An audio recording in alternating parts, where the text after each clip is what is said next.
দেখুন, রাগের মাথায় বলা একটি কথা কিভাবে সারা জীবনের কান্নার কারণ হতে পারে। দেখুন, স্বামী নিচে মেঝেতে নিজের জন্য বিছানা করছে আর স্ত্রী উপরে বিছানায় বসে রাগে গজগজ করে কথা শোনাচ্ছে। আর স্ত্রী বলছে, বিয়ের আগে তো অনেক বড় বড় প্রতিশ্রুতি দিয়েছিলে, এই করবে সেই করবে, আমার এটা করবে সেটা করবে, কোথায় গেল তোমার সেই সব কথা? একটু তো লজ্জা করো, তোমার চেয়ে তোমার বন্ধুরাই অনেক ভালো। আমি যে কিভাবে তোমার মতো একটা মানুষের সাথে থাকি সেটা আমি নিজেই জানি না, সারাদিন শুধু পরে পরে ঘুমাও। এরপর স্বামী দীর্ঘশ্বাস ফেলে নিজের বিছানা গোছানো শেষ করে স্ত্রীর কথাগুলো শুনতে শুনতে সে অন্তত ক্লান্ত ও অসুস্থ বোধ করে। সে মাথায় হাত দিয়ে শুয়ে পড়ে এবং মুখ ঘুরিয়ে চোখ বন্ধ করে নেয়। আর এদিকে স্ত্রী তখনও থামেনি, সে বুঝতেই পারেনি যে স্বামী অসুস্থ হয়ে পড়েছে। সে উপর থেকে বলেই যাচ্ছে, কোনো দিকে তোমার খেয়াল নেই, খালি নিজের মতে থাকো।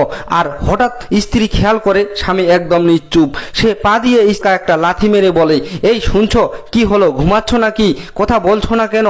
এরপর স্বামীর কোনো সাড়া না পেয়ে স্ত্রী তড়িঘড়ি করে বিছানা থেকে নিচে নেমে স্বামীর পাশে বসে।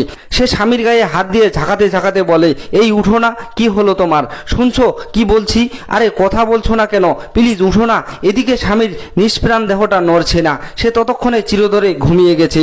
স্ত্রী বুঝতে পেরে কান্নায় ভেঙে পড়ে, নিজের কপালে হাত দিয়ে আর্তনাদ করতে থাকে, উঠো না প্লিজ, আমি আর জীবনেও তোমাকে কিচ্ছু বলবো না, কোনোদিন কোনো অভিযোগ করব না, আজ থেকে আমি চুপ করে থাকবো, প্লিজ একবার চোখ খুলো, উঠো না। বন্ধুরা, জীবনে কাউকে ভালোবাসলে তাকে সময় থাকতে মূল্য দিন। মানুষটা হারিয়ে গেলে হাজার কেঁদো তাকে আর ফেরানো যায় না। ভিডিওটি থেকে কিছু শিখলে অবশ্যই একটা লাইক ও শেয়ার করবেন। আর আপনিও কি একমত? তাহলে কমেন্টে লিখুন, সময় থাকতে মূল্য দেওয়া উচিত।